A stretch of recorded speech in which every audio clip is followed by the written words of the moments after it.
2007. My name is Brian Culp.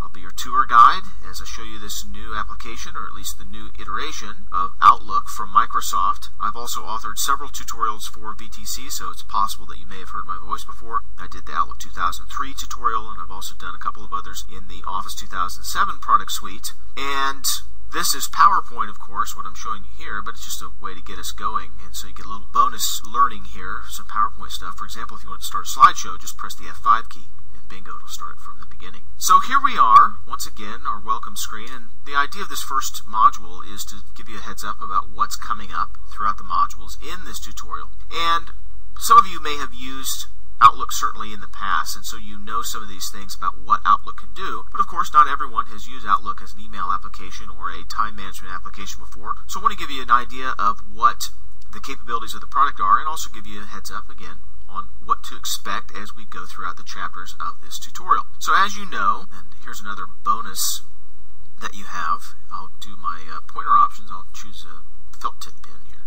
So there you go, right click, choose your pointer options there, and you can make circles on your PowerPoint presentations, as I will. So in this tutorial, we are going to be sending and receiving email. Now, of course, that's probably the first order of business that most people use Outlook for. Then we will filter junk email. So we'll deal with our inbox as a store of data and keep it as clean as possible from the inevitable junk mail that might come in. We'll also use this application to manage time. So there's a calendar component of Outlook, and of course we'll use that, we'll show how to use that calendar to best suit your needs. And there have been a lot of changes to the way that information displays on the calendar, as you'll see. We'll also manage contacts. Another big component of Outlook 2007 is its ability to manage your life, manage your email, your time, your contacts. We'll also manage tasks here in a chapter of the tutorial. So add a task.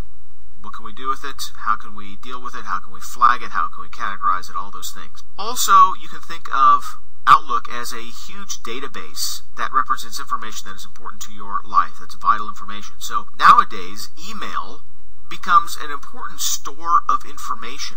And there's a lot of things in our email especially that we want to keep around. So how can we deal with that without making our database of information that Outlook deals with too big? Well, we archive that information and we'll deal with that task, among others, in this tutorial. And then finally, again, this is closely related. As Outlook is a data store, how can we leverage its ability to store data?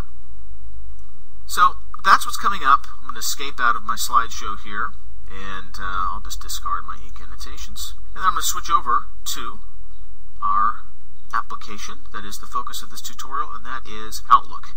Here's the first look at Outlook, and you can see that I have lots of tasks, messages, calendar, and what you might be thinking right now, especially if you've used previous versions of Outlook, is you're thinking, well, what's the difference? That looks pretty much exactly like Outlook 2003 and very similar to maybe Outlook XP or prior versions like 2000 and so on. And what I would say to you right away is you're right.